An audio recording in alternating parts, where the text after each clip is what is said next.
여러분, 샬롬, 예수의 제자 채널입니다. 오늘은 조금 불편할 수도 있지만 신앙인이라면 반드시 짚고 넘어가야 할 주제인 귀신의 정체에 대해 이야기해 보려 합니다. 이 주제는 우리 신앙의 깊이와 영적 분별력을 가늠하는 중요한 척도가 될 것입니다. 우리는 왜 이 영적 세계를 알아야 하며 예수 이름의 권세는 과연 무엇인지 그 놀라운 비밀 속으로 함께 들어가 보겠습니다. 이것은 단순히 흥미 위주의 이야기가 아니라 우리의 영혼을 깨우고 삶을 변화시킬 강력한 메시지임을 미리 말씀드립니다. 오늘 이 시간을 통해 여러분의 영적 눈이 활짝 열리고 삶의 모든 영역에서 그리스도의 승리를 경험하게 되기를 진심으로 소망합니다. 많은 분이 교회에서 왜 무섭게 귀신 이야기를 하나요?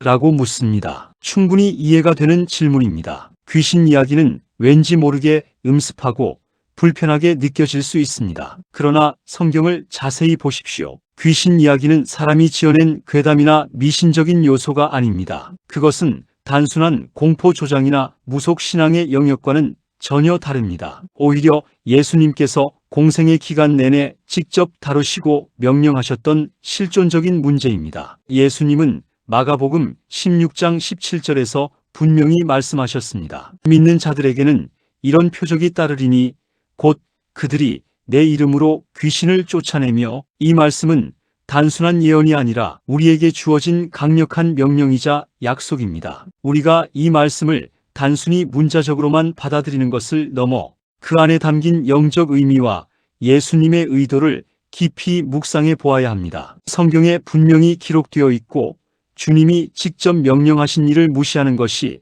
오히려 이상한 일 아닐까요? 우리는 귀신의 존재를 애써 외면하며 영적 전쟁에서 눈 감고 있을 수만은 없습니다. 우리의 무지나 회피는 결코 우리를 안전하게 지켜주지 못합니다. 오히려 사단의 공격에 무방비 상태로 노출될 위험이 있습니다. 물론 귀신을 쫓아내지 못한다고 구원을 못 받는 것은 아닙니다. 구원은 오직 예수 그리스도를 믿는 믿음으로 얻는 것이기 때문입니다. 구원은 하나님의 은혜로 주어지는 선물이며 우리의 행위와는 무관합니다. 그러나 우리가 영적 전쟁에서 승리하고 하나님 나라의 풍성함을 누리며 온전한 치유와 회복을 경험하기 위해서는 대적의 정체를 명확히 알고 주님이 우리에게 주신 강력한 권세를 사용하는 법을 반드시 배워야 합니다. 이것은 우리의 신앙생활에 있어서 선택사항이 아닌 필수적인 과정입니다. 알지 못하면 당할 수밖에 없다는 격언처럼 영적 세계의 실상을 알지 못하면 우리는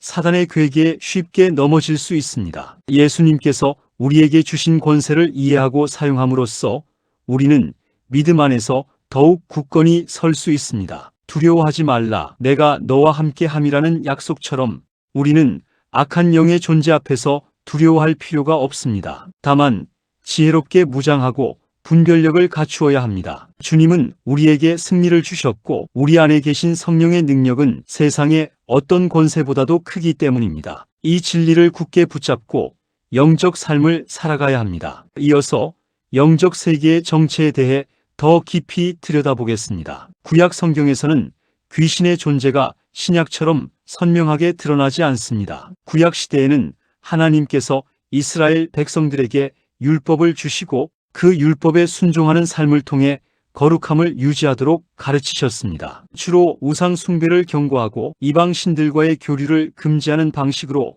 악한 영의 영향을 다루었죠. 악한 영들이 사람에게 미치는 직접적인 영향보다는 공동체 전체가 하나님을 떠나 우상에게로 향하는 영적 타락을 경계하는 데 초점이 맞춰져 있었습니다. 그러나 신약으로 넘어오면 천국과 지옥, 낙원과 무덤, 그리고 귀신의 존재가 매우 선명하고 구체적으로 나타납니다. 그 이유는 단순하고도 강력합니다. 바로 빛이신 예수님이 이 땅에 오셨기 때문입니다. 빛이 비치면 숨어있던 어둠이 그 정체를 드러내듯 예수님이 오시자 감추어져 있던 영적 세계가 그 실체를 명확히 드러낸 것입니다. 이것은 마치 어두운 방에 불을 켜는 것과 같습니다. 불을 켜기 전에는 무엇이 어디에 있는지 알 수 없지만 빛이 들어오는 순간 모든 것이 명확해지는 것처럼 말이죠. 어둠은 빛 앞에서 더 이상 숨을 수 없습니다. 예수님의 오심은 단순히 윤리적 가르침이나 새로운 종교의 시작이 아니라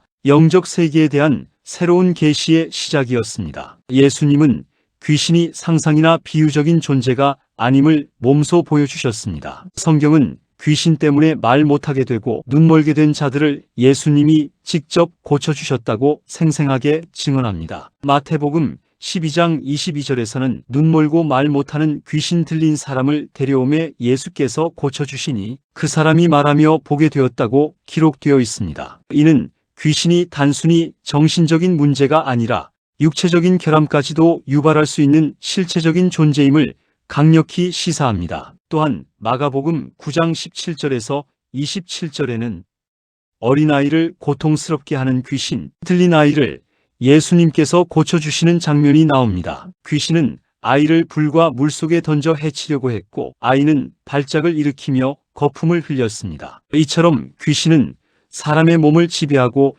해를 입히는 실제적인 능력을 가지고 있습니다. 예수님은 십자가를 향해 가시는 마지막 순간까지도 귀신을 쫓아내셨습니다. 그분의 사역에서 귀신 축출은 복음 전파와 함께 핵심적인 부분이었습니다. 주님은 말씀하셨습니다. 내가 하나님의 성령을 힘입어 귀신을 쫓아내는 것이면 하나님의 나라가 이미 너희에게 임하였느니라. 이 말씀은 귀신이 떠나가는 것이 단순히 무서운 존재가 사라지는 것을 넘어 그 자리에 하나님의 다스림과 권능, 즉 하나님 나라가 임하는 영광스러운 사건임을 선포하는 것입니다. 귀신이 떠나간 자리에 하나님의 사랑과 평화, 치유가 충만하게 채워지는 것이야말로 우리가 추구해야 할 진정한 영적 승리입니다. 어둠은 빛을 이길 수 없다는 진리처럼 예수님의 빛 앞에서 어둠의 세력은 결코 견딜 수 없습니다. 하나님의 통치가 임하는 곳에는 언제나 생명과 자유와 기쁨이 넘쳐 흐릅니다. 우리는 이 진리를 믿고 선포해야 합니다. 그렇다면 귀신은 도대체 어떤 존재일까요? 이 질문은 신학적으로도 많은 논쟁이 있었던 부분입니다. 성경은 귀신에 대한 모든 것을 명확하게 설명해 주지는 않지만 몇 가지 중요한 단서들을 제공하며 우리가 그들의 본질을 이해하도록 돕습니다. 신학계에서는 크게 두 가지 주요 견해가 존재합니다. 첫째는 타락한 천사설입니다. 이는 창세기 6장에 나오는 하나님의 아들들이 사람의 딸들과 결혼하여 네피림을 낳았다는 기록과 유다서 1장 6절에 나오는 자기 지위를 지키지 아니하고 자기 처소를 떠난 천사들에 대한 언급을 근거로 합니다. 이 견해는 귀신이 마귀와 함께 하나님을 대적하여 타락한 천사의 무리이며 육체가 없어 사람의 몸을 숙주 삼아 활동한다고 봅니다. 거라사 광인의 사건을 보면 귀신들은 예수님께 무적행으로 들어가라 하지 마시기를 간구합니다. 이는 요한계시록 20장 1장부터 3절에서 타락한 천사 마귀가 무적행에 갇히는 말씀과 일맥상통하는 부분으로 귀신이 타락한 천사의 일종일 수 있다는 견해를 강력하게 뒷받침합니다. 무적행은 천사들이 잠시 갇혀 있다가 심판을 기다리는 장소로 묘사됩니다. 둘째는 불신자의 사후 영혼설입니다. 이 견해는 죽은 사람의 영혼, 특히 하나님을 믿지 않고 죽은 사람들의 영혼이 귀신이 된다는 주장입니다. 그러나 성경은 죽은 자의 영혼이 귀신이 되어 산 자에게 해를 끼친다는 명확한 가르침을 주지 않습니다. 오히려 죽은 자는 땅으로 돌아가고 영혼은 하나님께로 돌아간다고 말합니다. 이 견해는 주로 동양의 전통적인 귀신관념과 혼동될 여지가 있습니다. 하지만 동시에 예수님은 귀신을 꾸짖으실 때 말 못하고 못 듣는 귀신아라고 부르십니다. 마가복음 9장 25절. 여기서 의문이 생깁니다. 육체가 없는 타락한 천사가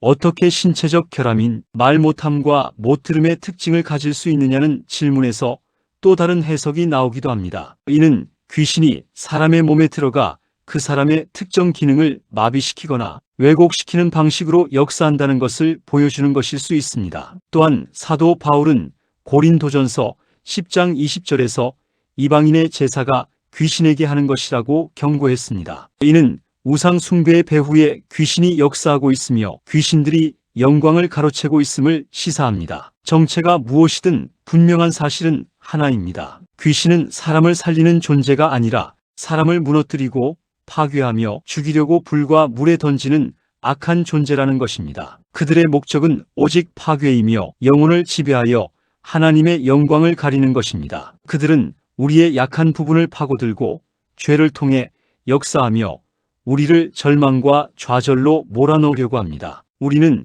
그들의 정체가 무엇이든 간에 그들의 악한 목적과 우리에게 미치는 해악을 분명히 인지하고 경계해야 합니다. 원수를 알면 백전백승이라는 말처럼 우리는 귀신의 전략과 본질을 알아야만 그들을 대적하고 승리할 수 있습니다. 지혜로운 군사처럼 적을 알고 나를 아는 것이 중요합니다. 이 영적 전쟁에서 우리는 결코 무지해서는 안 됩니다. 깨어 기도하며 말씀으로 무장하고 성령의 인도하심을 받아야 합니다. 이제 우리가 어떻게 이 영적 전쟁에서 승리할 것인가에 대해 이야기해 봅시다. 귀신을 한번 쫓아냈다고 해서 모든 것이 끝나는 것은 아닙니다. 예수님은 마태복음 12장 43장부터 45절에서 귀신이 나갔다가 다시 돌아왔을 때 그 집이 비어 있고 청소되어 있으면 더 악한 귀신 7을 데리고 들어와 처음보다 더 비참한 상태가 될 것이라고 경고하셨습니다. 이 말씀은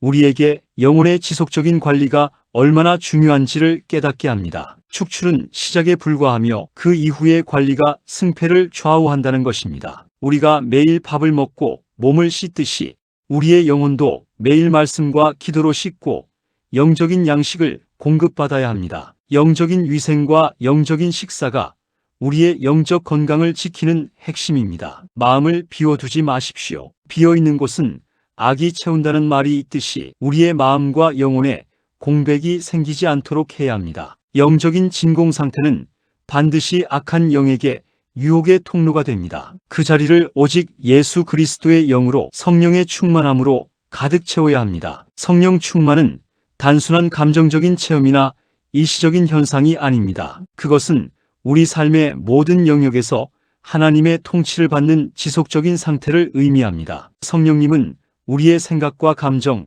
의지와 행동을 인도하시며 우리를 거룩하고 온전한 삶으로 이끌어 가십니다. 주님은 이미 제자들에게 귀신을 쫓아내고 병을 고치는 권능을 주셨습니다. 마태복음 10장 1절에서 예수님은 12제자를 부르사 더러운 귀신을 쫓아내며 모든 병과 모든 약한 것을 고치는 권능을 주셨다고 분명히 말씀하셨습니다. 그리고 누가복음 10장 19절에서는 내가 너희에게 뱀과 전갈을 밟으며 원수의 모든 능력을 제어할 권능을 주었으니 너희를 해할 자가 결단코 없으리라고 선언하셨습니다. 우리는 그 권세를 이어받은 자들입니다. 우리는 그 권세를 사용하여 날마다 우리 삶의 주인을 예수님으로 모시고 성령의 인도하심을 따라 살아가야 합니다. 성령의 거민 말씀으로 무장하고 쉬지 않고 기도하며 믿음의 방패를 높이 드십시오. 이것이 우리가 악한 영의 공격으로부터 우리 자신을 지키고 영적 전쟁에서 승리하는 유일한 길입니다. 게으름은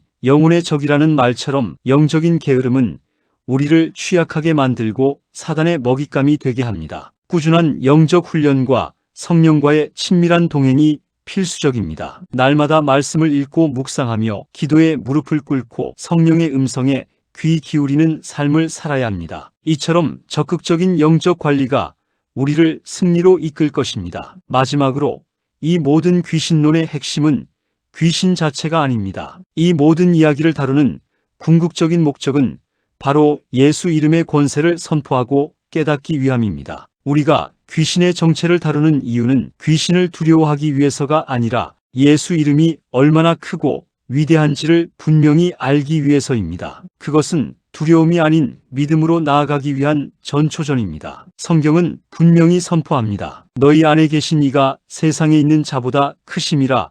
요한일서 4장 4절의 이 말씀은 우리에게 엄청난 용기와 확신을 줍니다. 우리 안에 계신 성령님은 세상의 어떤 악한 영보다도 크고 강력하시다는 진리입니다. 귀신을 크게 보면 두려움이 엄습하여 우리를 마비시키지만 예수님을 크게 보면 우리 안에 참된 믿음과 평안이 찾아옵니다. 우리의 시선이 어디에 머무느냐에 따라 우리의 영적 상태가 결정됩니다. 귀신은 우리를 묶고 속박하며 죄의 사슬에 묶으려 하지만 예수님은 우리를 풀어주시고 자유케 하시며 온전한 해방을 주십니다. 예수님의 십자가는 우리를 죄와 사망의 권세에서 완전히 해방시킨 능력의 상징입니다. 어둠으로 끌고 가려는 사단의 괴계 앞에 오늘 예수 이름의 권세를 당당히 사용하십시오. 내가 너희에게 뱀과 전갈을 밟으며 원수의 모든 능력을 제어할 권능을 주었으니 너희를 해할 자가 결단코 없으리라.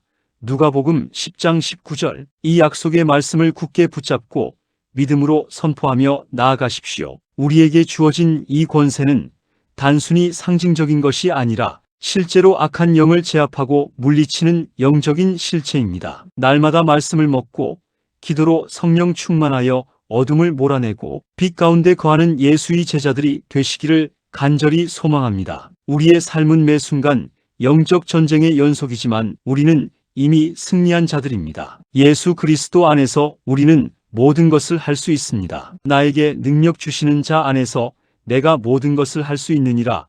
빌립보서 4장 13절. 이 말씀처럼 우리는 예수님의 이름으로 모든 어려움을 이겨낼 수 있습니다. 이 능력은 우리의 것이 아니라 우리 안에 계신 그리스도의 능력입니다. 겸손하게 그 능력을 의지하고 사용하십시오. 오늘 영상이 여러분의 영적 생활에 큰 힘이 되고 예수 이름의 놀라운 권세를 경험하며 주 안에서 담대한 승리자가 되는 계기가 되기를 바랍니다. 이미 승리하신 예수 그리스도의 이름으로 여러분을 축복합니다. 아멘. 이 모든 영광을 오직 하나님께 돌립니다.